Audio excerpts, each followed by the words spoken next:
Hello, young or old here, and welcome to my channel. Today I want to talk about me soon becoming a retired rider. Will there be any changes need to be made? Stay tuned and watch the intro.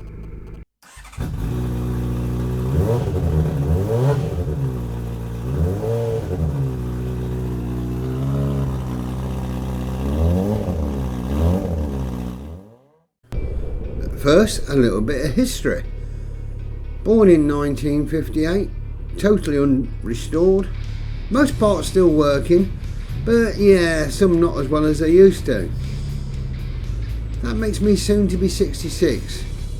But if you look in my special mirror, you'd never guess it. Sometimes it's hard living with a 20-year-old mind, trapped in an older body. It has been mentioned in other videos that at 50 years old I decided that many things could kill me, so I made the decision to eliminate two of them: stress and hard work. So basically I semi-retired. It wasn't an easy decision to make. On one hand, no more working full time, and that was 10 to 12 hours a day, 5 days a week, and just 7 hours on a Saturday. The negative side I try not to dwell on, and that is the amount of money over the years I've not earned. So, I've lost a lot of money doing this. But I focus on the positive side.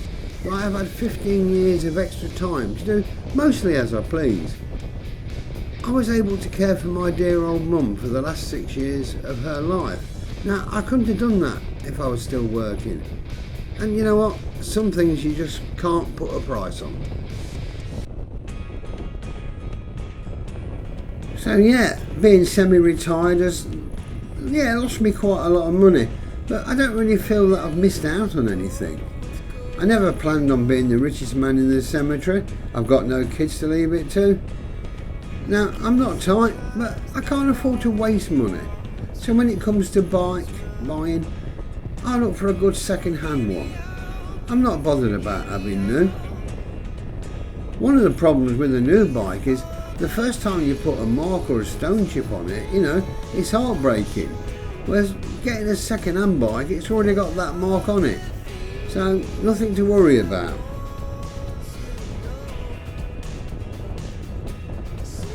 Now, back when I was 16, I had this deal with the government, as we all do. But mine said that, I'm going to be paying taxes and national insurance until I'm 65, and then I'll get a pension. But they shifted the goalposts, and basically now made me wait till I'm 66. So they've actually robbed me of a year's pension. Now, if you're younger than me, just keep watching, as the age will continue to creep up. I'm absolutely convinced of it. As Brits, we just accepted it. Unlike the recent events in France, where the French were told they've got to wait now until they're 64 before they can get the pension. So in a few months' time, the government will be depositing money as if by magic into my account every 4 weeks. At least now I probably won't have to withdraw on my savings as often.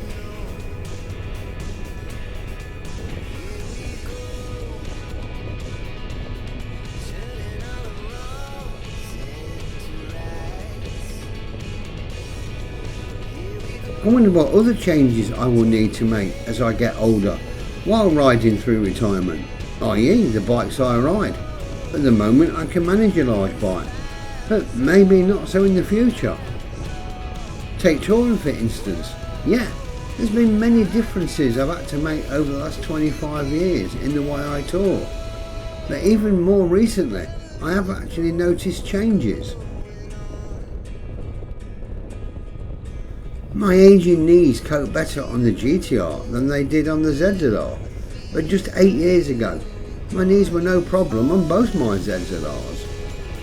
My wife doesn't like to go fast, and let's be honest, should we be riding in excess of the speed limits anyway? So for me, I tour with a bunch of younger guys on sports bike. is a no-no nowadays. Luckily, our group are all around the same age, so it's not a problem. Years ago, my wife injured her back, and now she's older, it sometimes plays up. Only yesterday, I noticed there were painkillers and a tube of pain relief gel in her bag, as she was about ready to do a 13-hour shift.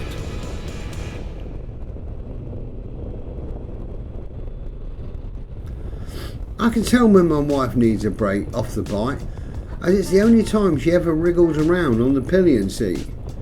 Just a 10-minute stand up or walk around and a cigarette and she's good to go again. It's better to do that more regular than, suffer for the journey and then spend the next 3 days in pain and spoil our holiday. I didn't have my YouTube channel years ago, so yeah, it's nice to do a stop, stretch my legs, and yeah, I'll have a cigarette, but it gives me a chance to record something.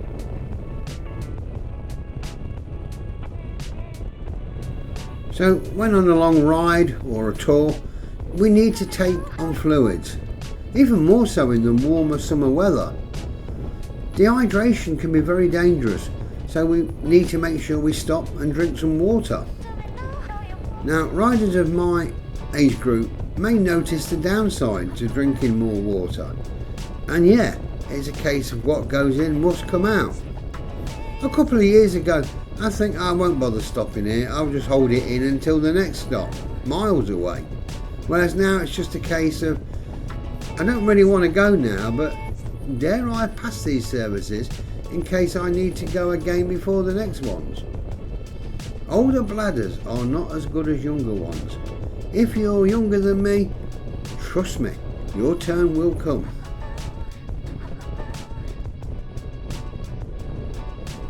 Now, a few years ago, we used to book a hotel room, and you know what? It didn't matter what floor it was on. Now, I want a ground floor, if there is no lift. As carrying 2 helmets, 2 full to the brim panniers with all the clothes a wife thinks she will need, a top box with my jump starter, tyre inflator, cameras, drone, sat nav, and all the stuff I think I will need.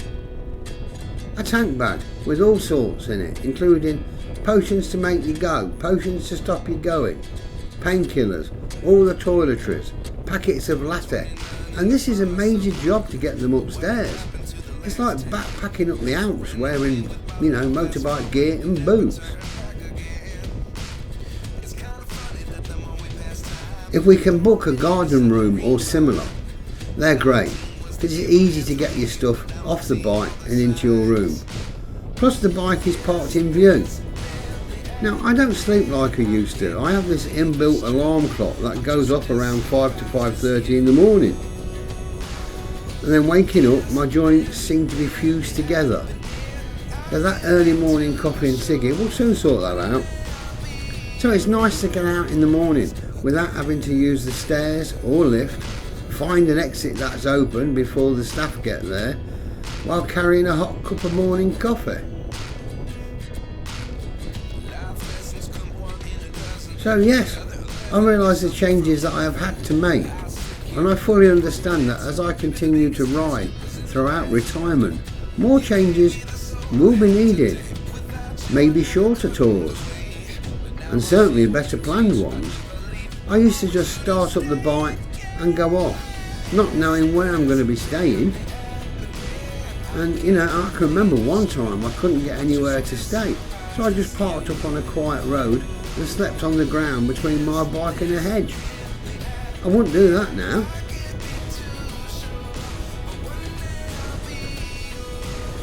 Now there's one tour I'm going to propose to our group for 2024. It's a trip to Valkenburg in Holland. I've been there several times on a coach trip, and it's a great place to tour from, but I must admit I've never rode there. Always wanted to. On the way there, we'd have a one night stay in Folkestone before getting the train to Calais.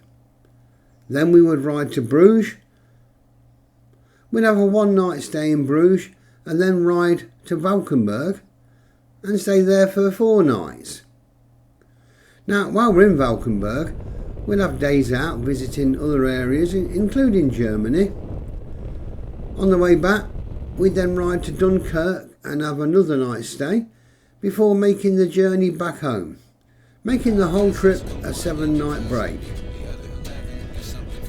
Now the journey from home to Valkenburg and back is around 700 riding miles. Now from home to Loch Ness and back is just over 900 miles.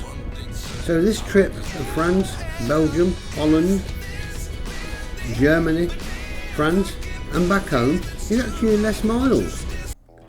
Now because of having 4 nights in Valkenburg, it will be a nice relaxing stay instead of the constant mile munching travelling.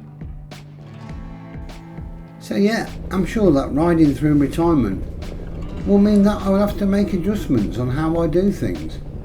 But one thing is for sure, I will still try to get out more and make the most of my time. I'll still go to Huggies on a Wednesday, even in the winter. I'll just drive there, we can have a chat, some breakfast and talk about what we can do and where to go come the spring and the summertime. If I have to make any other changes, I will do.